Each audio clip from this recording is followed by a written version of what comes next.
আছেই। লাইট হাউসের পাশ থেকে যে গলিটি বাজারের দিকে যাচ্ছে সেই গলি থেকে গিয়ে বাঁদিকে নিউ মুন হোটেল, তারপরেই রেনেসাঁস ইন হোটেল। হাঁটা পথে সমুদ্রের দূরত্ব 3 থেকে 4 মিনিট। হোটেল থেকে মন্দিরের দূরত্ব প্রায় 1.5 কিলোমিটার এবং স্টেশনের দূরত্ব প্রায় 4 কিলোমিটার। চলো এবার তোমাদের হোটেলের ভিতরে নিয়ে যাওয়া যাক।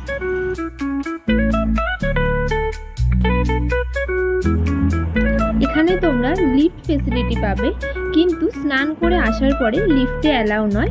ওই টাইমটুকু তোমাদেরকে সিঁড়ি দিয়ে উপরে যেতে হবে।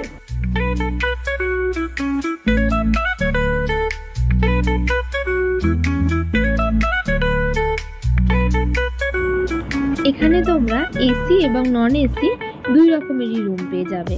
এবার তোমাদের যে রুমটি দেখাচ্ছি সেটা হচ্ছে 204 নাম্বার রুম। এটি একটি এসি সুইট রুম, যেখানে একদম বাইরেই রয়েছে একটি সোফা কাম বেড। সেখানে তোমরা 2 জন আরামসে থাকতে পারবে এবং তার ভিতরেই রয়েছে একটি বড় বেড, যেখানে 3 জন থাকা যায়। এছাড়াও এই হোটেলে একটি ভালো সুবিধা হলো এখানে একটি মিনি ফ্রিজ দেয়।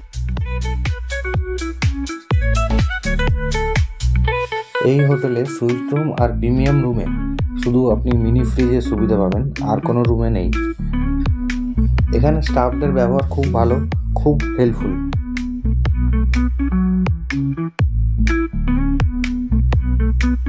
আগের যে রুমটি তোমাদের দেখালাম সেটা ছিল 2nd ফ্লোরে। এটি 1st ফ্লোরের এসি ডিলাক্স রুম।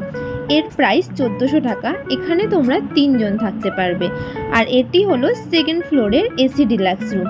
এর প্রাইসও 1400 টাকা। সিজন অনুযায়ী প্রাইস কিন্তু এখানে আপ ডাউন